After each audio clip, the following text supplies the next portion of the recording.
65 நாள் என்ன லாலிபப்பா சாப்பிட்டு இருந்தாரு பிக் பாஸ். அதுக்கப்புறம் கடவுறதுக்கு நேர வீட்டுக்குள்ள வந்து பூமர். கண்ணீரும் உப்புதான், கடநீரும் உப்புதான், கமருதீன் பண்ணது தப்புதான் அப்படின்ற. தப்புதான். 60 நாளா வீட்டை விட்டே எடுத்துருக்கணும். தட்டுல இருந்து முட்டை எடுத்ததுக்கு தான் ஃபீலிங் இப்ப. ஆனா இதுல என்ன கொடுமைன்னா, சாப்பாடே இறங்கலன்னு சொன்னவங்க ஃபுல்லா நக்கி வலிச்சு சாப்பிட்டு தான் போனாங்க. ப்ரோவோக் டிவி நேயர்கள் அனைவருக்கும் உங்கள் தனுஷின் அன்பான பணிவான வணக்கம். Welcome to our show Bigg Boss. This is Joe Michael.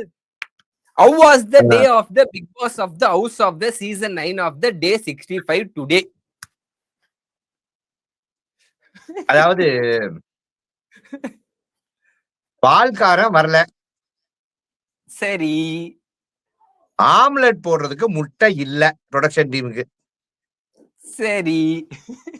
அதனால தேவையில்லாம என் தலைவி பார்வதியும் என் தலைவன் கமருவையும் காரணம் காட்டி ஆட்டைய போட்டாங்க இன்னைக்கு. இல்ல, புரியல. நீதி, நேர்மை, நியாயம் என்று பாராமல் எந்த ஒரு வேலையும் செய்யாமல் மைக்கை மறைத்துக் கொண்டு பேசுவதே ஒரு தலையான வேலையாய் வைத்துக் கொண்டிருந்த பாருவையும் கமருதியும் பிக் பாஸ் சரமாரியாக கேட்கல, முட்டையும் பாலையும் எடுத்துட்டு போங்க அப்படின்ட்டு விட்டுட்டாரு. இப்ப நான் என்ன கேக்குறேன், 65 நாள் என்ன லாலிபப்பா சாப்பிட்டு இருந்தாரு பிக் பாஸ். உங்களுக்கு இதை கண்டுபிடிக்க 65 நாள் ஆச்சா? ஒண்ணு. ரெண்டாவது, நீங்க இத்தனை வார்னிங் கொடுத்து இத்தனை இதை கொடுத்து என்ன பனிஷ்மெண்ட் கொடுத்தீங்க? பாலு. அது அவங்க 2 பேரும் கொடுத்தீங்களா? மொத்த பேருக்கும். அப்ப நம்ம எல்லாம் பார்த்தா அப்படி இருக்கா இல்ல எப்படி இருக்கா? அகால் துகாலா இருக்கா? இல்ல எனக்கு புரியலையே. ஆக்சுவலா தம்பி என்ன விஷயம்ன்றத நம்ம சிம்பிளா சொல்லிடுறேன். அதாவது நம்மளுக்கு தெரிஞ்சு நிறைய வாட்டி இதை சொல்லியிருக்காரு. நிறைய கண்டஸ்டன்ட்டுக்கும் மைக்க மாட்டுங்கன்னு இருக்காரு. அது பேசிக்கலி அவங்க பேசும்போது மைக்க ஒழுங்கா மாட்டல அப்படின்றத விட நிறைய இடத்துல அவங்க மைக் இங்க வச்சு வந்துருவாங்க, மைக்க மாட்டாம சுத்திட்டு இருப்பாங்க. இது வந்து பொதுவா 8 சீசன்லயும் நடக்கிற ஒரு விஷயம். ஓகேவா? தமிழ் பிக் பாஸ்ல ஹிந்தி பேசிட்டு இருக்காரு கம்யூனிகேஷனுக்கு. இதே போல 6வது சீசன்ல ஷெரினாவும் ஆயிஷாவும் பேசுனதுக்கு கமல் சார் கிழிச்சார். என்ன பண்ணாரு? கிழிச்சார். அப்ப இவங்க லாங்குவேஜ் எல்லாம் கத்துக்கிறது இந்த மாதிரி ஒரு ஷோலையும் உட்கார்ந்து லாங்குவேஜ் மத்த லாங்குவேஜ பேசி கசமுசாக்கா அப்படின்ற ஒரு கொஸ்டின் மார்க் வருது. அப்படி என்ன மைக்க மறைச்சுக்கிட்டு கீழே போட்டுட்டு காதுல பேசிக்கிட்டு குசுன்னு பேசிக்கிட்டு அப்படி என்ன எனக்கு புரியலையே. என்னதான் பேசுவாங்க அப்படி? தீபாவளி பரிசு காத்திருக்குடா தம்பி. நைட்டு 10 மணிக்கு நீ வந்தீங்கன்னா தீபாவளி பரிசு காத்திருக்கு. அவ்வளவுதான் கண்டென்ட். நேஷனல் டெலிவிஷன் அத்தனை 60 கேமராக்கள் இருக்கிறது. அப்படி இருந்தும் ஏன் கேமரா இடத்த நோக்கி போலாமான்னு அந்த 60 கேமரால இல்லாம அவங்க பேசிக்கிறாங்க. எங் கப்புள்ஸ்ரா, காதலை வளர்த்து விடுங்கடா. காதல்ரா. நீங்க தான் காதல் கிடையாதுன்னீங்க, மறுபடியும் காதல்ன்றீங்களா? எனக்கு புரியலையே, என்ன கதை? நீங்க கூட தான் ஃப்ரெண்ட்ஷிப் கிடையாது நீங்க, அப்புறம் ஃப்ரெண்ட்ஷிப்ன்றீங்க. அந்த மாதிரிதான் அண்ணன். நீங்க கமருதீன் அண்ணன் அப்படின்னு சொல்லிட்டேன் நீங்க, அப்புறம் கமருதீன் புருஷன்ற அளவுக்கு பேசுறீங்க. நாங்க ஏதாவது கேட்கிறோமா? சரி, அப்படி வந்தா நம்ம என்ன சொல்ல முடியும்? அப்படி சொன்னா நம்ம என்ன சொல்ல முடியும் சொல்லுங்க. அப்புறம் சொல்லுங்க நியாயப்படி. சரி, இப்ப கருத்து என்ன அப்படின்னு கேட்டா, பிக் பாஸ் என்ன பண்ணிருக்கணும், என்ன பண்ணாரு அப்படின்றத பத்தி நம்ம தெளிவா பேசுவோம் மக்களே. So it is going to be the roast of Kamarudeen and VJ Paaru. இது நடக்கும் போதே நமக்கு ஒரு சந்தோஷம், புத்துணர்வு வருது. சரி, நாம இன்னைக்கு கருத்து நேரா ரோஸ்டுக்கு போயிடலாம். அதாவது பட்ட மக்களே, ஒரு நாளைக்கு 15,000 ரூபாய், 20,000 ரூபாய், 25,000 ஒரு பேமெண்ட்ட பேசி வீட்டுக்குள்ள பிக் பாஸ் ஹவுஸுக்குள்ள இவங்க வந்து காலடி எடுத்து வச்ச நேரத்துல இருந்து வீட்டுக்குள்ள கொடுக்கிற எந்த ரூல்ஸையுமே ஃபாலோ பண்ணாம இவங்க ஆடுறதுதான் கேம். கேட்டா கேமர். ஒரு ரூல்ஸை ஃபாலோ பண்ணவே துப்பு இல்லாமல் ஒரு கேம் ஆடுற ஒரு கேமரு. அதுக்கப்புறம் கடவுறதுக்கு நேர வீட்டுக்குள்ள வந்து பூமர். Gamer boomer. ஆமா, அப்படின்னு நான் சொன்னது வந்து நீங்க அந்த மத்தவங்க சொல்ற பூமர் கிடையாது. பூமர் வந்து எப்படின்னா வாயில போட்டு நல்லா மென்னு கீழே துப்பிட்டீங்கன்னா போகும்போது காலைல ஒட்டிக்கும். சரி. அந்த மாதிரி யாருக்கு வேணாலும் ஒட்டிக்கலாம், உடனே ஒட்டிக்கும். அந்த மாதிரி கமருதீன். ஓகேவா? ரைட். இப்ப இவங்க 2 பேரும் சேர்ந்து இந்த வீட்டுக்குள்ள கொலாபரேஷனா, கொலிஷனா, கன்ஃபியூஷனா பண்றதெல்லாம் என்னென்ன அப்படின்னு நீங்க பாத்தீங்கன்னா, எப்படி அடுத்தவனை பத்தி புறம் பேசுறது, எப்படி பிக் பாஸ் ஹவுஸ ஓயோ ரூமா மாத்துறது. அப்படியா என்ன? இன்னைக்கு ஒரு வீடியோ பார்த்தனா தம்பி. ஆ. கமருதீன் டெமோ கேரக்டர்ல உட்கார்ந்து இருக்காரா. ம். பார்வதி கமருதீனுடைய காட்டுனீங்க. புரியல. சொன்னீங்க. இந்த வீடியோ நீங்க காட்டுனீங்க. கால்ல போன கம்பளி பூச்சியை எடுக்க கையை விட்டு எடுக்கிறாங்க அந்த கம்பளி பூச்சிய. அத கமருதீனுக்கு அவ்வளவு வலி. அந்த கைய புடிச்சு முகத்துல தெரியுதுல்ல வலி. ஹி இஸ் எ டாக்டர்ரா. நைட் இப்ப 12 மணி கரெக்ட். சரி, நம்ம அதுக்கு அடுத்தது போவோம். சோ இந்த மாதிரி விஷயங்களை நம்மளால பார்க்க முடிஞ்சு. முதுகாமிக்கிட்ட விஷயமா நான் என்ன சொல்றேன், நீங்க என்ன கன்றா வேணா பண்ணிட்டு போங்க. உங்க 2 பேரோட பர்சனலா எங்களுக்கு அது பிரச்சனையே கிடையாது. அது எதுக்குலயே பப்ளிக் ஷோல பண்ற. இப்ப நீ வாங்குற காசு உன் காசு கிடையாது. உனக்கு கொடுக்குற சம்பளம் எங்க இருந்து வந்துச்சு? நாங்க பாக்குற சப்ஸ்கிரிப்ஷன் இருந்து வருது. அப்ப நீ யாருக்காக கேமுக்கு உள்ள போயிருக்க? மக்கள் அப்படின்ற பார்க்கணும், ஒரு மக்கள் கொஸ்டின் மார்க் வருது. கொண்டாடணும். கரெக்டா இல்லையா? அப்ப நீங்க 2 பேரும் போய் சாப்பிடுற சோறு யாருது? எங்களுது. அந்த வீட்டுக்குள்ள பொறுத்த வரைக்கும் நீங்க வெளியில சம்பாதிச்சு சாப்பிடுற சோறை விட்டுரு. ஓகேவா? இது வந்து ஒரு கேம் ரூல்ஸ் படி ஒரு கான்ட்ராக்ட் சைன் பண்ணி இதெல்லாம் நீங்க வந்து ஒத்து போகணும்னு சொல்லி சைன் போட்டு சைன் வாங்கி தான் வீட்டுக்குள்ள வந்திருக்கீங்க. பிக் பாஸ மதிக்கிறது இல்ல, ஹோஸ்ட மதிக்கிறது இல்ல, உள்ள இருக்க கண்டஸ்டன்ட்ட மதிக்கிறது இல்ல, இன்னைக்கு கோர்ட்ல ஜட்ஜே மதிக்கிறது இல்ல. அப்புறம் என்னடா கேமரு? அப்ப உங்களால மைக்க போட்டு ரிக்வெஸ்ட் பண்றாங்க தனுஷ். 30 மினிட்ஸ் 1 hour பிரேக் தாங்க. கால் ஷீட்டுக்கு வந்திருக்காங்கல்ல. ஒரு ஷூட் முடிஞ்ச அப்புறம் என்ன புரியல உனக்கு? இல்ல எனக்கு சிங்களுக்கு 1000 இருக்கும் தனுஷ். அது ஏன் உனக்கு புரியணும்? நம்ம கேம் ஆட வந்தாமா சொல்றது மட்டும் சொல்றாங்க. மக்கள் நம்மள ரசிக்கணும், நம்ம அடுத்த லெவலுக்கு போகணும், ஒரு ஹீரோ மெட்டீரியல் நானே நான் மக்கள் ரசிக்க வரல தனுஷ். அவங்க பாலும் முட்டையும் ருசிக்க வந்திருக்காங்க. புரியல என்னது பாரு? ஐயோ, பாலும் முட்டையும் ருசிக்க வந்திருக்காங்க. இன்னைக்கு அது போனதுக்கு அப்புறம் அவங்க வந்து ரொம்ப ஃபீல் பண்ணாங்க. இல்லனே ஷோக்குள்ள என்ட்ரறப்ப சொல்றாங்களே, வாழ்க்கையில அடுத்த லெவலுக்கு போகணும், இது ஒரு பிரேக் பாயிண்டா இருக்கும், எங்களுக்கு எங்க கெரியர் திருப்பு முனையா இருக்கும் அப்படின்லாம் சொல்றாங்களே. அவங்க திருப்பிட்டு தான் இருந்தாங்க. அது எந்த முனையில தான் எனக்கு தெரியாது. மீன் மறுபடியும் வர நீ. Because I'm cornered, I'm helpless. புரியுது. And they are useless. இந்த ஷோக்கு அவங்க யூஸ்லெஸ். ஓகே. இந்த ஷோல ஆரம்பிச்சனே நைட் நடக்குது ஷோல. இப்ப திவாகருக்கும் கமருதீனுக்கும் சே 10 டிஃபரன்ஸ் அப்படின்ற மாதிரி ஆயிடுச்சு எனக்கு. அதாவது வீட்டுல வர எல்லா பெண்கள்கிட்டயும் போய் நான் கல்யாணம் பண்ணிக்கோன்னு கேக்குறேன். திவாகர் ஆமா. அதேதானே கமருதீனும் பண்றாரு. 24/7 ஒரு வீடியோ ஒண்ணு காட்டுனீங்கல்ல, வியானா வந்து கமருதீன் வந்து ஸ்டார்டிங்ல வந்து என்கிட்ட வந்து நீ என்ன அண்ணான் மட்டும் கூடாம இருந்திருந்தா உன்னை கல்யாணம் பண்ணி வெளில லைஃப் லீட் பண்ணிருப்ப அப்படின்னு சொன்னாங்கன்னு பார்வதிட்ட சொல்றாங்க. பார்வதி பொசுறாங்க. அதுவும் நீ அததான் கவனிக்கிறவங்க. அவங்க அதுக்கு படி ஒரு முடிவை நான் வெளியில போய் யோசிக்கலாம் இருந்தேன். இந்த ரிலேஷன்ஷிப்பே பண்ணா போயிடுச்சேடா. நாம கூப்பிடுற அக்கா, அண்ணன், தம்பி, தங்கச்சி அத்தனையும் வச்சு ஃபன் பண்றாங்களே தனுஷ். இல்லண்ணே வியானா அண்ணான்னு கூப்பிடலன்னா நேரத்துக்கு வந்து ஸ்கொயர் லவ்வா போயிட்டு இருந்திருக்குமோ. வியானா வந்து அண்ணான் கூப்பிடலன்னா அவங்களும் வந்து அந்த ஒரு கமருதீனுடைய ரெக்டாங்கிள் இல்ல எனக்கு புரியல. அப்புறம் ரம்யா ஜோ கிட்ட வேற அதே கண்டென்ட். ஆமா வந்துட்டு அவங்க சொல்றாங்க ரம்யா ஜோ வந்து சமைக்க தெரியல பையனா பார்த்து கல்யாணம் பண்ணிக்கணும் இவரு அப்படின்றாரு.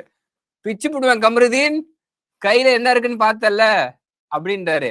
அப்படி சொல்லிட்டு எனக்கு புரியல. அப்ப நம்ம ஏன் திவாகரை மட்டும் அடிச்சோம்? ஓ திவாகர் கருப்பாக இருக்கிறார், குண்டாக இருக்கிறார், கலாய்க்கலாம், அவர் ஒரு ஊர் புறத்தானா இருக்கார், அவரை கலாய்க்கலாம். இந்த மாதிரி ஹேண்ட்ஸம் ஹங்கா இருந்து எல்லா பொண்ணுகிட்டயும் பேசுறோம் பேரு பிளே பாய் தனுஷ். நோ, தப்புனா தப்பு. அது அது ஃபன்னுடா திவாகர் செஞ்சாலும் தனுஷ். நோ, திவாகர் செஞ்சாலும் தப்புதான், கமருதீன் செஞ்சாலும் தப்புதான். அது நம்ம சொல்லிட்டு தான் இருக்கோம். இப்ப கமருதீன் பண்றது தப்புன்னு சொல்றோமே. ரமேஷ் உடனே அப்ப கேக்குறாருண்ணே, நீ என்ன சொல்ற? கண்ணீரும் உப்புதான், கடநீரும் உப்புதான், கமருதீன் பண்ணது தப்புதான் அப்படின்ற. தப்புதான் தப்புதான் ம். சொல்றாங்களே ரம்யாஜோ. அப்ப நீ பார்வை ஏமாத்திருவ அப்படின்னு உடனே கமருதீன் சொல்றாரு, அவ என்ன ஏமாத்தாம இருந்தா சரிதான் அப்படின்னு உடனே, இல்ல இல்ல சும்மா சொன்னேன், அப்படிலாம் ஏமாத்த மாட்டேன், யாரும் ஏமாத்த மாட்டோம் அப்படின்றாரு அவன் மறுபடியும் என்ன கமருதீன். ஏமாத்திட்டு போயிருவான்றான். ஆமா, சொல்லி முடிச்சுட்டு அப்படிலாம் எதுவும் பண்ண மாட்டோம் நாங்க, நான் ஏமாத்த மாட்டேன் பார்வை அப்படின்றாரு. ஏல ம். என்னதால சொல்ல வர, என்னதால பிளான் வச்சிருக்க நீ? அவனுங்க பிளான் வெளியில போய் என்ன இலை வேணா வச்சுக்கிட்டோம், யார வேணாலும் யார் வேணா வச்சுக்கிட்டோம், நம்மளுக்கு அதை பத்தி கவலை கிடையாது. நம்மளுக்கு இந்த ஷோல இருக்கும் போது ஷோவை லைவ்லியா வச்சுக்கணும், கேமா வச்சுக்கணும், என்டர்டைன்மெண்டா வச்சுக்கணும், நம்மளுக்கு வந்து இந்த ஷோவை சோசியல் ரெஸ்பான்சிபிளா வச்சுக்கணும். அவ்வளவுதான் நம்மளுக்கு தேவைப்படுறது. இன்னைக்கு நைட்டு பிக் பாஸ் வந்து நைட் 2:30 மணிக்கு சொல்றாரு, மைக்க மாட்டுங்க அப்படின்றாரு. Okay Bigg Boss, okay Bigg பாஸ்ன்றாங்க. காலையில ஒரு வாட்டி திருப்பி அதை செய்யறாங்க. பிக் பாஸ் சொல்றாரு, okay Bigg Boss, okay Bigg Boss அப்படின்னு நக்கலா நடந்து போறாங்க. அதுக்கப்புறமும் ஒரு வாட்டி பண்ணிருக்காங்க. அதுக்கப்புறம் தான் பிக் பாஸ் டிகர் ஆயிருக்காரு. பிக் பாஸ் ஹிந்தில பேசுறாரு, தெலுங்குல பேசுறாரு, அவரு எல்லா லாங்குவேஜ்ல பேசுறாரு. என்னதான் உங்க பிரச்சனை அப்படின்ற மாதிரி கேக்குறாரு. இது நீ எப்படி எடுத்துக்கிறது தனுஷ்? ஆனா தப்புன்னு என்னன்னு, இப்ப பிக் பாஸ் வீட்டுக்கு விளையாட போனீங்களா, மைக்க மறைச்சிட்டு உங்க பர்சனல் பேசுறதுக்கு போனீங்களா? அப்ப உங்க பர்சனல் பேசினா நீங்க வெளில போயிடுங்க.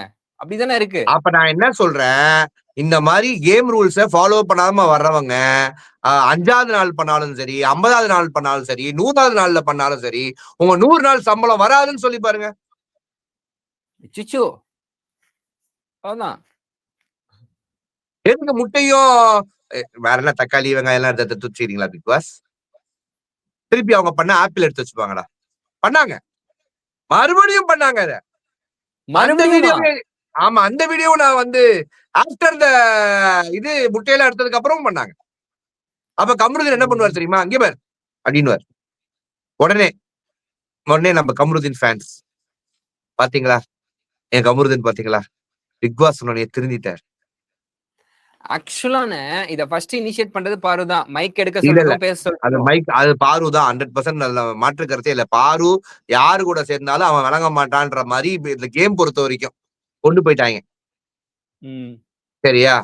இப்ப நான் என்ன சொல்ல வரேன் அப்படின்னா, பிக் பாஸ் வந்து இவங்க 2 பேரும் தண்டனை கொடுக்கும் போது அமித் சொல்றாரு, விக்ரம் சொல்றாங்க, prove by your action, sorry எல்லாம் கேட்கறது waste, prove by your action. ஆமா ஆமா, நம்ம ஆக்ஷன்ஸ்னாலதான் அதை நம்ம வந்து கரெக்டா பண்ணணும், சாரி எல்லாம் கேட்கக்கூடாது. Sorry Bigg Boss. புரியல ஏலே கமருதீன், கமரு கட்ட, வாட் இஸ் திஸ்?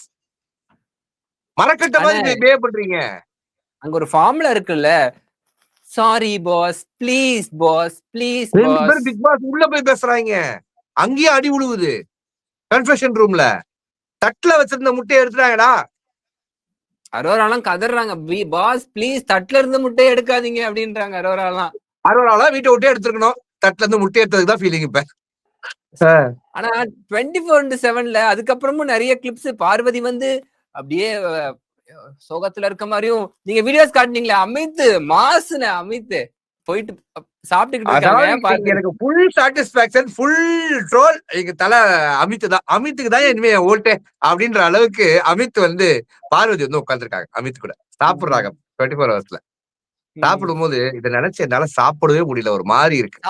இறங்க மாட்டிருக்கு, வச்சிரு, இறங்க மாட்டேன், சாப்பிடாத வச்சிரு.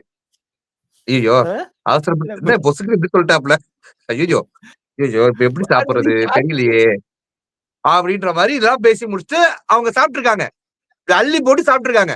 எனக்கு இந்த பழைய படத்துல வடிவேலு படத்துல வடிவேல் வந்து இந்த குதிரையில ஓடிட்டு போயிட்டு இருக்கும்போது ஒரு அம்மா சாப்பிட்டு இருப்பாங்கல்ல, அந்த போட்டோவும் இந்த போட்டோவும் எனக்கு ஒரே மாதிரி இருந்துச்சு. நான் எடுத்து வச்சு நான் ஒரு மீமை ஷேர் பண்ணிட்டேன். உடனே சோசியல் மீடியால கொந்தளிச்சிட்டாங்களே, இதை செய்யலாமா நீங்க? இது எவ்வளவு பெரிய தப்பு தெரியுமா? இப்படி ஒரு கம்பாரிசன் நீங்க பண்ணலாமா? புரியல. 2 பேரும் ஒரே மாதிரி சாப்பிடுறாங்கன்னு ஒரு கம்பாரிசன் பண்ணேன். பசியில நான் கூட அப்படிதான் சாப்பிடுவேன். அதுதான் உங்க பிரச்சனை. என்ன டெய்லி தினந்தனம் என்ன ஒரு ஏஐல ஒரு போட்டோவா போட்டு செய்யறாங்களா? அதை விட ஒரு கம்பாரிசன் வேணுமாடா உங்களுக்கு? ஒரு ஒரு மீம் மெட்டீரியல், ஒரு ஃபன் மெட்டீரியல் கூட எடுத்துக்க தெரியல. ஸ்கூல் ட்ரெஸ் எல்லாம் போட்டு வச்சாங்க. நான் ஏதாவது கேட்டேனா அவங்கள? இந்த வெளிலதான் இருக்கான் அந்த கல்பிரிட். அவனை ஏதாவது கேட்டனா? இப்ப நீ யாரை கேவலப்படுத்துறீங்க? அந்த அம்மா மாதிரி இந்த அம்மா சாப்பிட்டதுனால இந்த அம்மாவை கேவலப்படுத்துறீங்களா? இல்ல இந்த அம்மா மாதிரி அந்த அம்மா சாப்பிட்டதுனால அந்த அம்மாவை கேவலப்படுத்துறீங்களா? நீங்க எந்த அம்மாவை கேவலப்படுத்துறீங்க? இப்ப சதிலீலாவதி காஸ்டியூம் கொடுக்குறாங்க, டெமோ காஸ்டியூம் கொடுக்குறாங்க. போட்டா சிவகார்த்திகேயனை கமுதினை அசிங்கப்படுத்திட்டாருன்னு சொல்லலாமா? அந்த புரியல் கூட இல்லாத ஒரு தற்குறி கூட்டம் தான் பார்வதிக்கு சப்போர்ட்டரா இருந்திருக்காங்கன்ற இன்னைக்குதான் நான் உணர்ந்தேன். அந்த போஸ்ட் போட்ட தருணத்துல உணர்ந்த தம்பி. எனக்கு இப்ப பார்வதியை விட பார்வதியோட டாக்ஸிக் சப்போர்ட்டர்ஸ் இருக்காங்கல்ல, அவனுங்களை வெளுக்கிறது தான் எனக்கு ஃபுல் என்டர்டைன்மெண்டாவே இருக்கு. அவங்க அவ்வளவு கழுவி ஊத்திட்டு இவங்க சாரி கேட்ட கண்டென்ட் ஜியோ ஹாட் ஸ்டார்ல போட்டிருக்காங்க. அதையும் எனக்கு ரொம்ப க்ளோஸான என் தங்கச்சி எல்லாம் ஷேர் பண்றாங்க, சப்போர்ட் பண்றேன்ற. எனக்கு திருப்பி வந்துருச்சு. பாத்தீங்களா, பிக் பாஸே ஜோவியலா போட்டிருக்காங்கன்ட்டு. ஐயா தங்கச்சி, ஏன் தங்கச்சி நீ இப்படி பண்ற அப்படின்ற மாதிரி ஒரு ஃபீலிங் ஆகுது. அதாவது ஒரு எவ்வளவு பெரிய அப்சஷனுக்கு போறோம் தெரியுமா? நான் இன்னைக்கு ஒரு தம்பி கிட்ட பேசினேன். கமருதீனுடைய தீவிர ஃபேன் அவன் நம்மளுக்கு போன வாட்டி விசாலுடைய ஃபேனு. நம்ம நிறைய வாட்டி போன்ல பேசியிருக்கோம். அந்த தம்பி கிட்ட பேசினேன். ஓகேவா? அந்த தம்பிக்கு நீங்க ஒரு 10-15 கேள்வி கேட்கிறேன். ஓகேவா? அண்ணே அவன் ரொம்ப கமருதீன் தெரிஞ்சிருவாருண்ணே. தப்பு தானே, அவர் பண்ணதெல்லாம் தப்பு, தெரிஞ்சிருவாரு. தெரிஞ்சிருவாரா? சான்ஸ் கொடுக்கலாம்ண்ணே, தெரிஞ்சிருவாரு. ஓகே, அப்ப ஒண்ணு பண்ணு தம்பி, வா ஜெயிலுக்கு போவோம். ஜெயில ஒரு 30-40 பேர் இருக்கான். அடாப்ட் பண்ணி வீட்டுல வச்சு திருட்டு அப்படின்னா புரியல அப்படின்னா. ஏலே அந்த பையன் என்னென்ன பேசி வச்சிருக்கான். இன்னைக்கு சுபிக்ஷா எழுதுறாங்க. என்ன எழுதுறாங்க சுபிக்ஷா? கம்ப்ளைண்ட் தெரியுமா? சுபிக்ஷாவோட ப்ராப்ளம் தெரியுமா? இல்ல வரலையே இன்னைக்கு. நீ எந்த கம்யூனிட்டில இருந்து வந்திருக்க, அதனாலதான் நீ இப்படி இருக்க அப்படின்ட்டு அந்த கேப்டன் டாஸ்க்ல புடுங்கும் போது பேசியிருக்காரு. புரியல இந்த கேப்டன். இந்த அப்ப ஒரு கம்யூனிட்டியே, ஒரு மீனவ கம்யூனிட்டியே கேவலப்படுத்திருக்காரு கமருதீன். சோறு போட்டு சாப்பிடுறியான்னு கேட்கிறாரு. இது எப்படி வார்த்தையை மட்டும் விடுறாரு, தப்பு இல்லை அப்படின்னு எப்படி சொல்ல முடியும்? வார்த்தையை விட்டு சாரி சொன்னா முடிஞ்சிருமானா என்ன? நேத்தெல்லாம் எவ்வளோ வார்த்தைகள், அது என்னது அந்த ஜட்டி போட்டு கொடுக்கணுமா, அதெல்லாம் வஸ்ட்னே. அப்ப இதுக்கு ஒரு கூட்டம் லைக் பண்ணுதுடா தம்பி. ஆனா அவங்க லைக் பண்ணட்டும், ஷேர் பண்ணட்டும், என்ன வேணா பண்ணட்டும். ஆனா உண்மை என்ன, எது கரெக்ட் எது தப்புன்றது உண்மை வெல்லும். உண்மை ஒரு நாள் வெல்லும். இந்த உலகம் முன்பேர் சொல்லும். இதை மட்டும் அவாய்ட் பண்ணிருக்கலாம் தனுஷ். இன்னைக்கு மேல நீ பாடினா ஐ எம் கொல்லும். சரியா? கண்டென்ட்குள்ள போவோம். சரி, இப்ப கண்டென்ட் என்ன நடக்குது அப்படின்னா, இன்னைக்கு இந்த விஷயங்கள் நடந்துருச்சு. இது மாதிரி பிக் பாஸ் கொடுத்துட்டாரு. அதுக்கப்புறமும் பார்வதி போய் காதை கடிக்கிறாங்க. என்னவா இருக்கும் அப்படின்னு சொல்லிட்டு விஜய் டிவி, விஜய் எண்டமாலு எல்லாரையும் டேக் பண்ணி, ஐயா அவர்களே, நீ பிக் பாஸ் ஹவுஸ்க்கு பதிலா ஓயோ ரூம் ப்ரொமோட் பண்ணிட்டு இருக்கீங்க, என்ன செய்யலாம் அப்படின்னு கேட்டு. அதனால அவங்க என்ன செய்யணுமோன்றதை அவங்க பாப்பாங்க. ஓகேவா? ஆனா இதுல என்ன கொடுமைன்னா, சாப்பாடே இறங்கலன்னு சொன்னவங்க ஃபுல்லா நக்கி வலிச்சு சாப்பிட்டுட்டு தான் போனாங்க. அப்புறம் எதுக்கு சொல்றது? இதுதான் நான் கேக்குறேன். சொல்லி ஆடுறதெல்லாம் கேமராடா. அதெல்லாம் சும்மா சொல்றதுதான். சோகமா இருக்கப்ப சொல்றது இல்லையா? அப்படி சொல்றதுதான். ரைட். இது முடிஞ்ச உடனே இந்த வார டாஸ்க் வழக்காடுதல். இப்போ இந்த டாஸ்க் நடக்குது. ஜட்ஜு, அட்வொகேட்டு ஒரு நீங்க உங்களுடைய பிராது எழுதுங்க. எழுதி சொல்லுங்க. ஓகே ஆனதுக்கு அப்புறம் அந்த ஆப்போசிட் பர்சன் யாரோ அவங்கள்ட்ட பேசி உங்களுடைய வழக்கறிஞை நீங்களே தேர்வு எடுத்துக்கோங்க. ஒரு சைட்ல இருந்து உங்களுக்கு ஜட்ஜஸ் நீங்க ஒரு 3 வழக்க நீங்க எழுதிடுவாங்க அப்படின்ட்டாங்க. வினோத் அவர்கள் வீட்டுக்குள்ள போறாரு. ஒரு வழக்க சொல்றாரு. அது மட்டும் தான் நீ பார்த்த.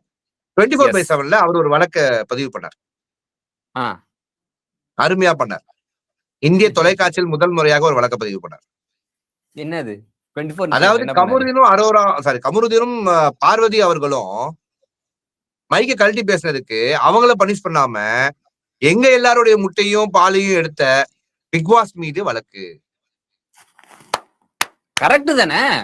அவங்க பண்ணதுக்கு இவங்க என்ன பண்ண முடியும்? நியாயமான கேள்வி இல்லையா?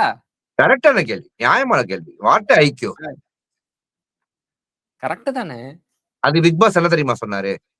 டாஸ்க் லெட்டர் படிக்கும் போது என்ன படிச்சாங்க தனுஷ், நீங்க சொல்லுங்க. இப்ப கரெக்டா இல்லையா நான் சொல்றேன். என்னது கரெக்ட் தானே? நீங்களே அவர் கேட்ட கேள்வி கரெக்டா? டாஸ்க் அதுக்கு ரிலவென்டான்றது என்ன டாஸ்க் அதை படிங்க. என்னப்பா தனுஷ் பாட்டியா டாஸ்க் லெட்டர் படிக்க சொல்லிட்டு சித்தப்பு. நான் 24/7 சொல்லு. 24/7ல Your நீங்க game பார்த்தது over. வந்து 24/7ல நீங்க பார்த்து என்கிட்ட சொன்னா எப்படி தெரியும்? டார்க் லெட்டரே படிச்சாங்களா இல்லையா? ம். என்ன படிச்சாங்க? இல்ல வழக்காடுதல் டாஸ்க் உங்களுக்கும் அதாவது யாருக்காச்சும் வந்து அந்த வீட்டுக்குள்ள இருக்கிற இந்த கண்டஸ்டன்ஸ் சம்பவங்கள் கிட்ட என்ன பிரச்சனையோ அதத்தான் டாஸ்க வைக்கணும். பிக் பாஸ் கிட்ட எங்கடா இருந்துச்சு அதுல? ஆனா அவர் ஒரு படி மேல போய் பண்ணிருக்காரு. ஏன் இவனுங்க பண்ற அட்டூழியத்துக்கு நடுவுல அவர் வந்து உட்கார்ந்து மைக் ஆன் பண்ணி பேசுறதுனால அவரையும் கண்டஸ்டன்ட் நினைச்சிட்டீங்களா? அவரும் ஒரு கண்டஸ்டன்ட் சீசன் 9ல விளையாடிட்டு இருக்காரு. அந்த அப்படின்ற பிக் பாஸ் என்ன தருணத்துல அவர் பண்ணாரு? இருங்க என் வக்கீல்கிட்ட பேசுறாரு சொல்லிட்டு ஹோல்ட போட்டு போயிட்டாரு. ஒரு 15 நிமிஷம் கழிச்சு வந்து, ஐயா என் வக்கீல்கிட்ட பேசிட்டேன். என் வக்கீல் என்ன சொல்றாருன்னா, இது கண்டஸ்டன்ஸ்க்குள்ள கண்டஸ்டன்ஸ் தான். பிக் பாஸ் எல்லாம் போட முடியாது. அதனால உங்களுடைய மனுவை நாங்க வந்து தள்ளி வச்சிட்டோம். கிளம்பு. அதையும் சொல்றாரு. நாங்க உங்களுக்கு ஃபன்னா பண்ணலான்னு இருக்கோம். ஃபன்னா பண்ற முகமாடா வினோத் லாஸ்டா பண்ணது. இப்ப அவர் ஸ்டார்டிங்ல சொன்னது ஃபன்னுக்கும் லாஸ்டா அவர் பண்ண ஃபன்னுக்கும் என்ன சம்பந்தம்ன்றத நம்ம பேசுவோம். வழக்கு ஒண்ணு சொல்றாரு. இந்த மாதிரி வந்து ஆதிரை என்ன வந்து தப்பா ஃபேம் பண்றாங்க. என்னுடைய கூட இருக்க நண்பர்களும் என்னுடைய வெளியில இருக்க ரசிகர்களையும் வந்து இவங்க வந்து தப்பா வந்து என் மேல பொய்யான ஒரு பதிவை வச்சு அதுல அதை பறிக்க பாக்குறாங்க அப்படின்னு சொல்லிட்டு திவாகர் வெளில போனதுக்கு நான் காரணம் அப்படின்றதையும் அவங்க சொல்றாங்க. சோ இது வந்து தப்பு. இதுல எனக்கு தீர்ப்பு வந்து என்ன வரணும்னா எவ்வளவு கோபம் வருது இல்ல அந்த வார்த்தை. அதாவது ஒருத்தர் வெளியில போனதுக்கு நீங்க தான் காரணம் அப்படின்னு வினோத சொன்னது வினோத் மனசுல ஒரு காயமா இருக்கு. ஏன்னா வீக்கெண்ட் எபிசோட்ல விஜய் சேதுபதி கிட்ட சொல்லிட்டாரு. விஜய் சேதுபதி அதுக்கு ஒரு தீர்ப்பு கொடுத்துட்டாரு. கரெக்டா? வீக்கெண்ட்ல இத பத்தியா? ஆமா. அப்ப வீக்கெண்ட் ஷோவையும் தனுஷ் பார்க்கல மக்களே. நம்ம அடுத்ததுக்கு போவோம். வீக்கெண்ட் ஷோல இத பத்தி பேசலனே. வேட்டம்லன் போறது நான் தான் காரணம். ஆல்ரெடி சொன்னாங்கன்னு அவர் பேசினார். அதுக்கு எதுவும் சொல்லிய விஜய் சேதுபதி அவர் என்ன சொன்னார்? அதெல்லாம் இல்லைன்னு சொல்லிட்டு கடந்து போயிட்டார். அதெல்லாம் இல்லன்னு அங்க சொல்லியிருந்தா மறுபடியும் எதுக்கு வழக்கு வைக்க போறாங்க? அதெல்லாம் இப்ப வச்ச எல்லா வழக்குமே ஏற்கனவே டிஸ்கஸ் பண்ண வழக்கு தான். இப்ப ஒவ்வொருத்தங்க பார்வதியோட வழக்குல என்ன தெரியுமா? என்னது? அமித்தையும் அவங்களையும் ஒன்னா சேர்த்து வச்சு எஃப்ஜே எழுதுற லெட்டர்.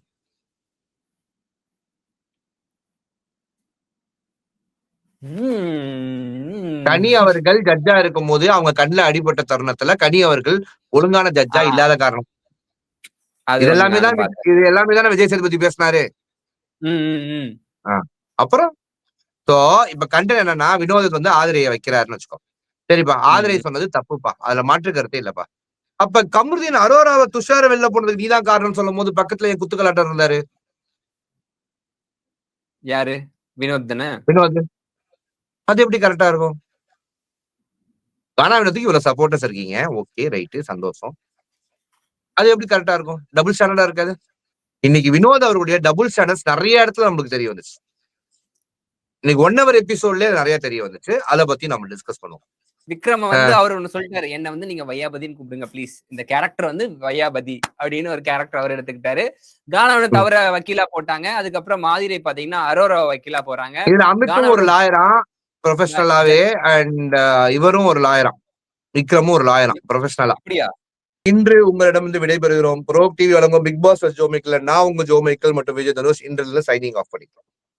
நன்றி, வணக்கம். வணக்கம்.